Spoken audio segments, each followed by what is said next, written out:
Hey guys, Kyle D-Team Zexel here, and I'm going to give you a deck profile of Dark World. Dark World is a very fast and brutal deck. I've been playing this deck for about 2 years. It is incredibly fun, and this format, this July of 2014 format, has had to bring some changes to the Dark World deck that I've been playing, so I'm going to get right into it.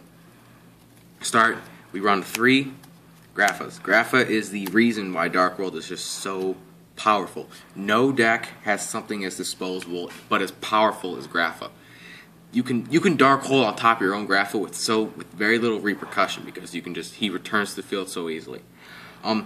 He's discarded by your own card effect. He targets any one card your opponent controls and destroys it. This hates on back row so much because this deck really only loses to back row and itself.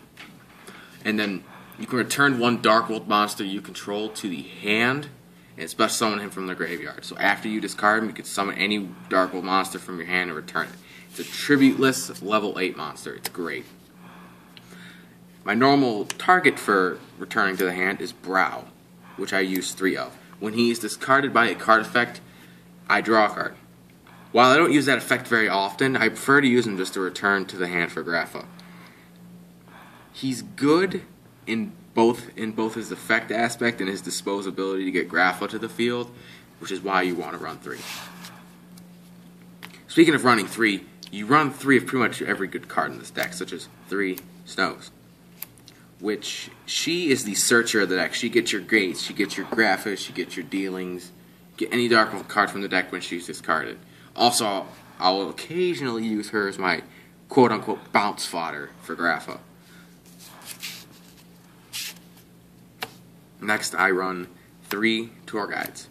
3 tour guides might seem cloggy, but it's all about getting Brow to the field as fast as I can with a Grapha engraved, or going for a really nice rank 3 when I'm trying to play on the defensive and I don't have a very good hand. Plus, you can banish for gaze, which is pretty nice. And then I also run 2 of each of the level 5s.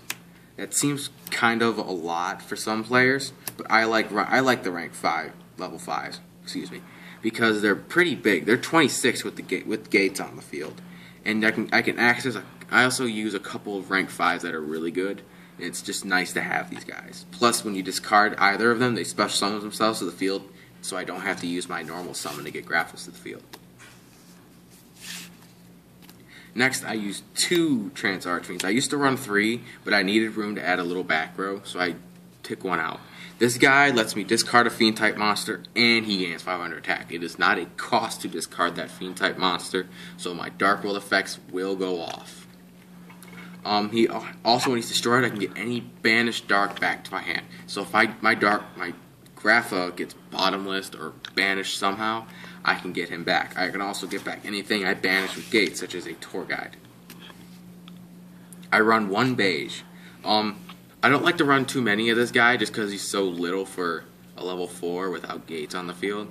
However, he's good in that I can get a rank 4 out with Trance, or I can discard him and not use the normal summon. And I can just normal summon him again after getting a Grapha for 2 Graphas. Onto the spell lineup, I use 3 Gates of the Dark World. This is another one of those cards where you run 3 of.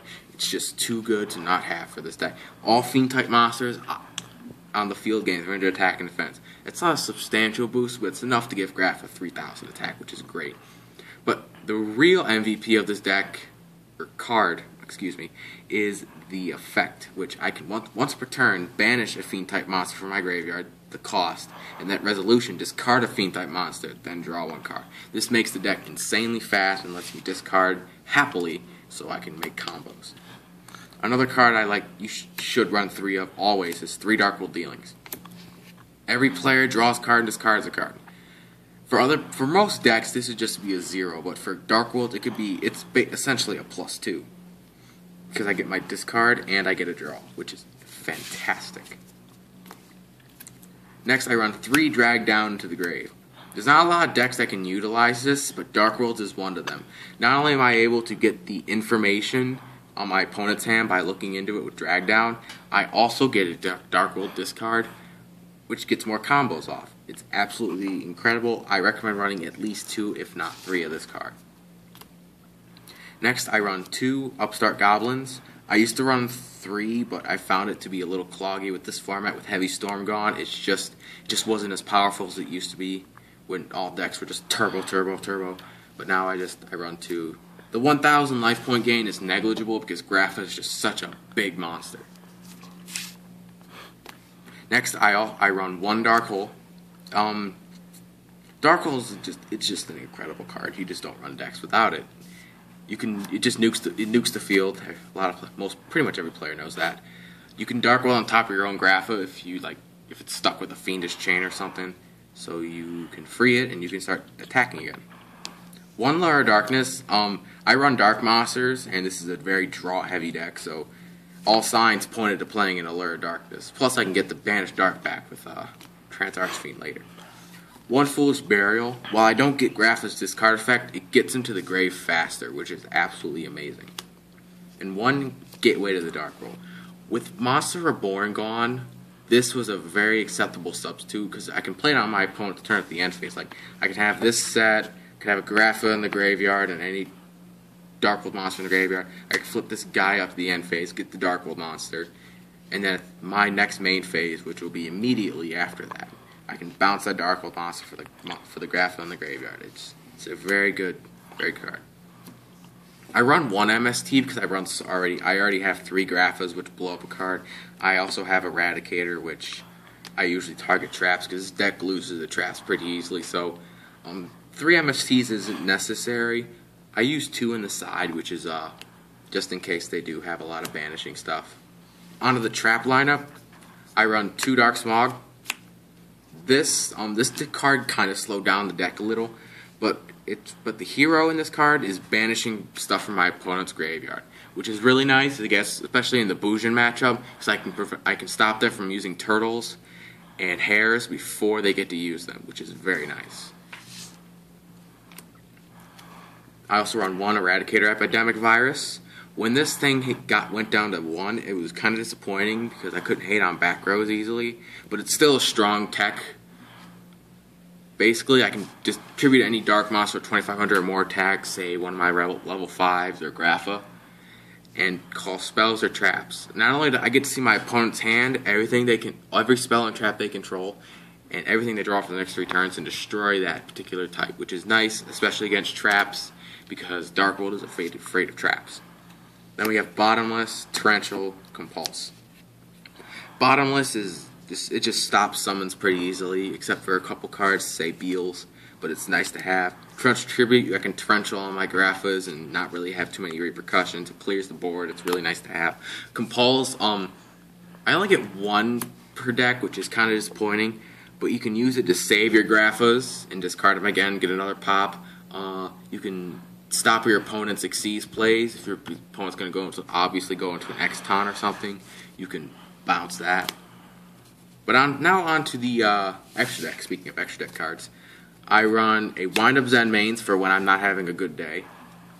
Attempt Tempo when my opponent has a really scary Xyz monster on their side of the field and I got to stop it. Giga Brilliant to make Grapha bigger. Moza Rhythm because he's potentially 36 during the damage deck, which is huge in this format. Another Giga Brilliant to make Grapha even bigger. Leviair because so I can get my Snows back or my Trance Archfiends back. Getting Browse back is also really useful too because he's small and can't be bottomless usually. I also run 1 Crazy Box because I can side Skill Drain in this deck if I really want to, so I can just have a 33 beater right here. Also, his die roll effects are pretty good. For example, there's the effect, if I roll 2, I draw a card, which is really nice because this is a draw-heavy deck. Steel Swarm Roach, he's 2 Black Horns and a 1900 and a potentially 2200 monster. I think it's worth the extra deck space. And finally, for the rank 4th, I have a Photon Popple Operative.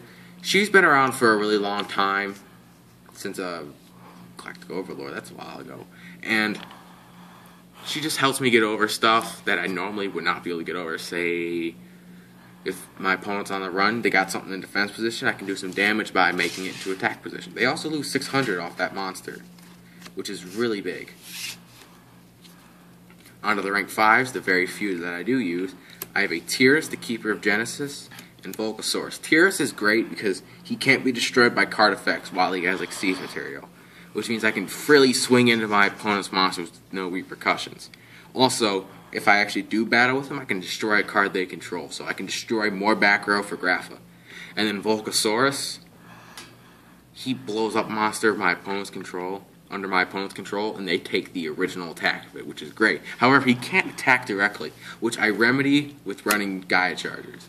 Gaia Chargers can be dropped on any rank 5 or 6 monster, which is great because once Tyrus runs out of material, he's kind of okay. I'd rather have something of the same attack that does piercing, which is great. Now one of the rank 8s that you'll mostly be using with grapha. I run 1 Heretic Sun Dragon Overlord of Heliopolis.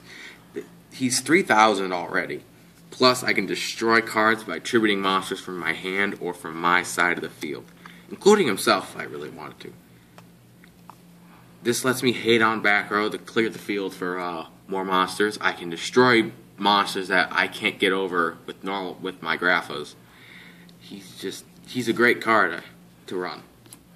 Another card I run is number 22 Zombie Stein. This card is just so broken to use. Once per turn during either player's turn, I can negate a face-up effect of any card. So if they want to go into the dark hole, I can detach an Exceed material, turn to defense position. He's only 1,000 defense, which is a little disappointing. And then discard a card as a cost and negate the effect. So I can negate Dark Hole, I can negate Infestation Pandemic, I can negate Bouge Intervention, I can negate Gear when it was relevant. It's very good. He's 4,500 in the attack position, so I can get over Obelisk if I ever have to. Another good rank 8 I run is Divine Dragon Knight Felgrand. He can negate the effect of a monster, but that monster is not affected by other card effects once per turn during another player's turn.